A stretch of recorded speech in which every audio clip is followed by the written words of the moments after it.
স্থায়ী কমিটির সভা অনুষ্ঠিত হয়েছে গতকাল রাতে।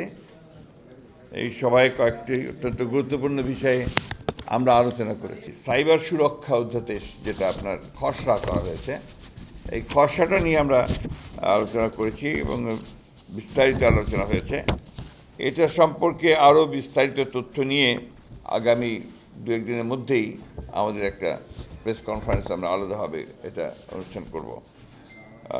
এটা আমাদের ডক্টর মঈন খানকে প্রধান করে প্রফেসর এ কে মহিদুজ্জামান এবং ব্যারিস্টার কায়েসার কামাল সহ একটা কমিটি গঠন করা হয়েছে। তারা এই বিষয়টার উপর একটা পেপার রেডি করবেন, সেটা নিয়ে আমরা আবার আপনাদের সামনে আসব। তৃতীয় আলোচনা যেটা হয়েছে এটা হচ্ছে যে প্রধান উপদেষ্টার যে বক্তব্য, এটা অনেক পুরনো বিষয় হয়ে গেছে ইতিমধ্যে। বিশেষ করে নির্বাচন বিষয়ে যে বক্তব্য ছিল যে এই বছরের শেষের দিকে অথবা আপনার পরবর্তী বছরে অর্থাৎ 26-এর মাঝামাঝি সময়ে এই বিষয় নিয়ে আলোচনা হয়েছে, অনেক দীর্ঘক্ষণ আলোচনা হয়েছে। আমরা মনে করি যে এত বিলম্বিত করার কোনো কারণ নেই। আমরা মনে করি যে এখন যেহেতু আপনার নির্বাচন কমিশন গঠন হয়ে গেছে এবং আপনার মোটামুটি একটা স্টেবিলিটি এসছে আপনার গভর্নেন্সের মধ্যে, গভর্নমেন্টের মধ্যে, তো সেই ক্ষেত্রে এই নির্বাচন অনুষ্ঠানের জন্য আমার মনে হয় যে আপনার বোধহয় এই মাসেই বোধহয় আপনার নির্বাচন সংস্কার সংক্রান্ত যে কমিটি, সেটার বোধহয় রিপোর্ট এসে যাবে, কালকেই দেবে। সুতরাং আমার মনে হয় না যে এটা আমরা আরও বিলম্বিত করার প্রয়োজন আছে, কারণ যত বিলম্ব হচ্ছে ততই রাজনৈতিক এবং অর্থনৈতিক সংকট আরও বৃদ্ধি পাচ্ছে।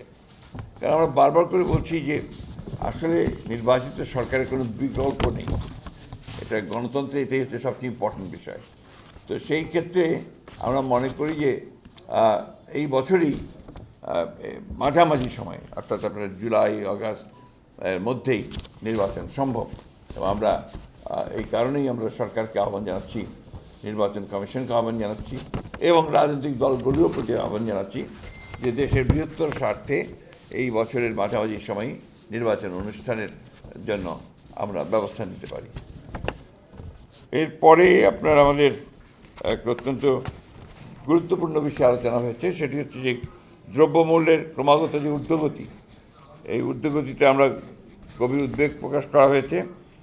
একদিকে নিত্য প্রয়োজনীয় দ্রব্যাদির মূল্য বৃদ্ধি, ক্রমবর্ধমান মুদ্রাস্ফীতি, অন্যদিকে ভ্যাট ও অন্যান্য করের হার বৃদ্ধি অর্থনীতির নেতিবাচক প্রভাব ফেলবে বলে সবাই মনে করে।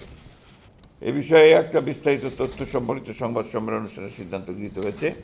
জনাব আমির খসরু মাহমুদ চৌধুরীকে আহ্বায়ক করে আপনার আমাদের চেয়ারপারসন উপদেষ্টা জনাব ইসমান জাবিউল্লাহকে নিয়ে একটি কমিটি হয়েছে। ইনারা অবিলম্বে অর্থাৎ আগামী এক সপ্তাহের মধ্যেই তারা এ বিষয়ে একটা প্রতিবেদন দেবেন, যেটা নিয়ে আমরা আবার আপনাদের সামনে আসব।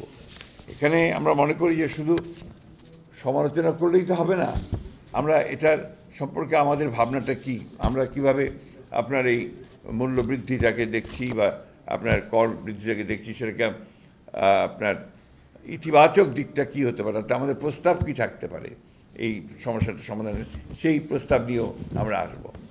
তো এটাই ছিল আমার আজকের মূল বিষয়গুলো। আশা করি আপনারা বিস্তারিত পাবেন।